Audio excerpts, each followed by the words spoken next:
Olá, que a bênção do Senhor esteja sobre todos nós nesse dia, por meio do nosso Senhor Jesus Cristo.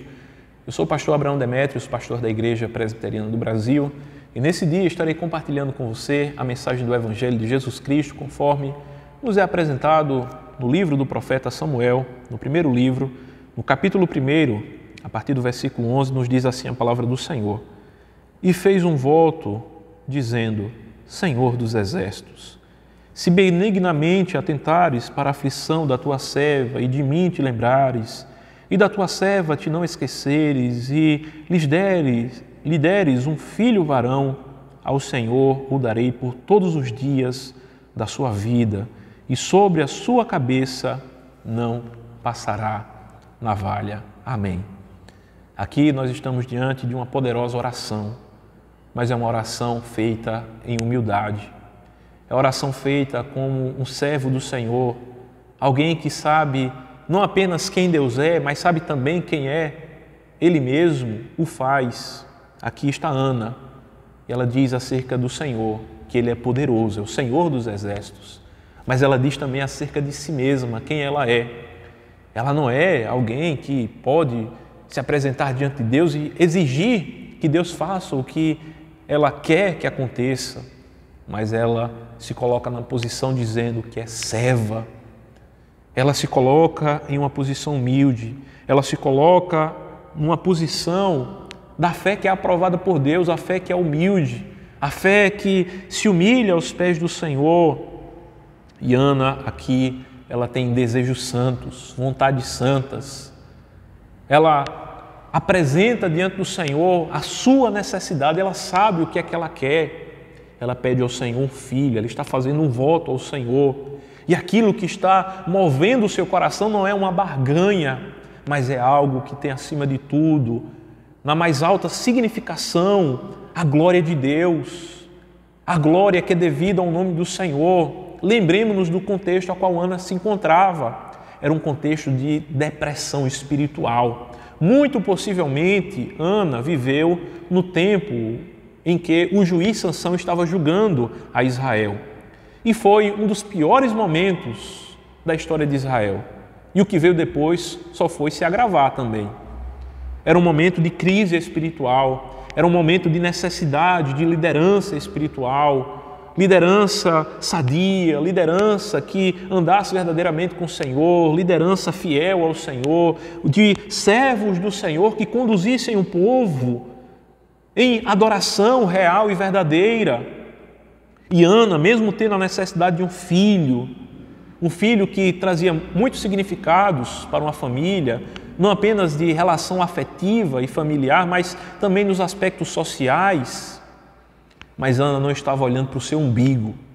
Ana estava olhando acima de tudo para a glória de Deus. Ana estava pensando também no povo do Senhor. Ana estava pensando naquilo que glorificava ao Senhor, e para nós isso é uma grande lição. Quantos de nós, na nossa necessidade, antes de tudo, temos em vista a glória que é devida ao nome do Senhor?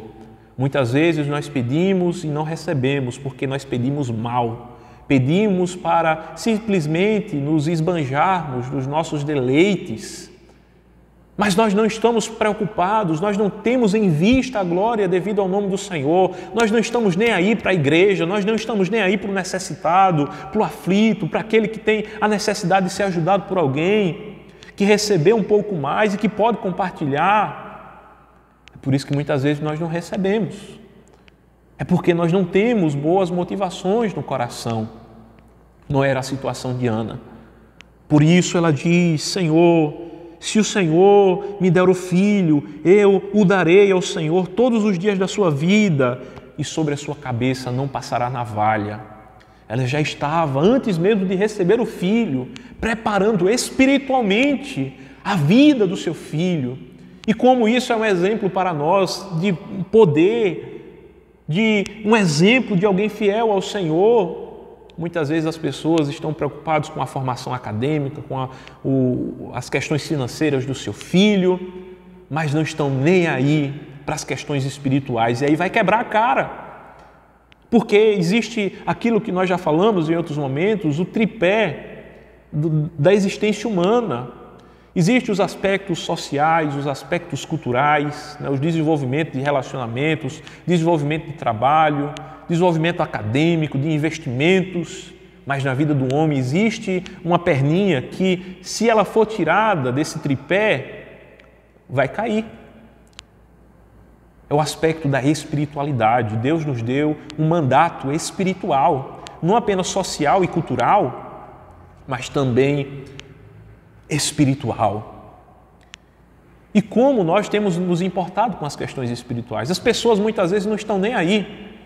Elas querem saber de farra, querem saber de festa, de se amostrar, de se exibir, de curtir, de se amostrar, né, querendo levantar o nariz e mostrar quem é que bebe mais, e mostrar quem é que está, né, mais por cima, quem tem o celular melhor, quem tem a roupa melhor, mas não está nem aí para a espiritualidade. E é por isso que é tão superficial.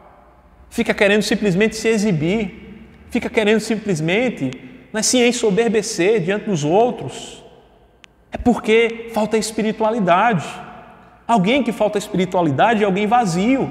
Por mais que saiba de muita filosofia, saiba de muitos aspectos culturais, literários, mas sem espiritualidade, este alguém é alguém vazio, que não tem nada a oferecer a ninguém.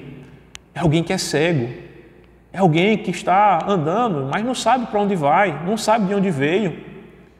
E Ana, ao pedir ao filho ao Senhor, ela diz: olha, esse filho vai ser do Senhor, vou entregar ao Senhor. É uma oferta ao Senhor, porque eu sei que o tempo que eu estou vivendo é um tempo que precisa de filhos santos. É um tempo que necessita de criação de filhos que sejam orientados segundo a vontade de Deus.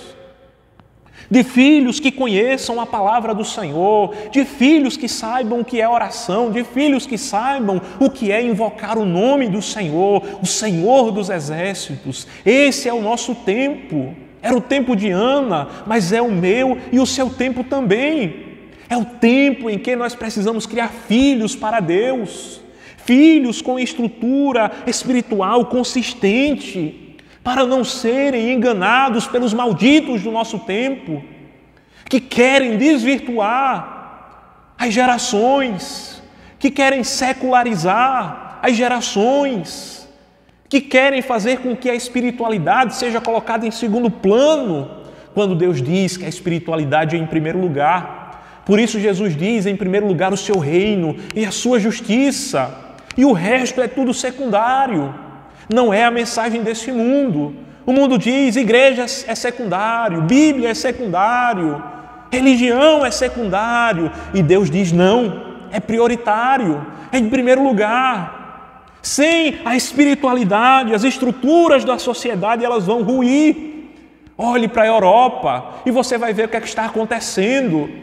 Eles deixaram em segundo lugar a Deus, deixaram em segundo lugar as igrejas, deixaram em segundo lugar os ministros do Evangelho, a pregação do Evangelho. E lá está a Europa na maior vergonha, a pior de todas as Olimpíadas que já se teve na história. Uma vergonha, uma total depravação, um verdadeiro fracasso. Isso aconteceu porque o fracasso começou no coração. Começou na espiritualidade que não existe. Gerações e gerações de pessoas vazias que não conhecem ao Senhor. E de pais que não conhecem ao Senhor e que não têm um coração de servos do Senhor, como teve Ana, que antes mesmo de receber um filho da parte do Senhor já estava dizendo: se o Senhor me der esse filho, ele vai ser do Senhor. Eu tenho necessidade de ter um filho, eu sei. Um filho vai me trazer garantias sociais. Era assim que acontecia naquele tempo. Mas eu vou dedicá-lo ao Senhor.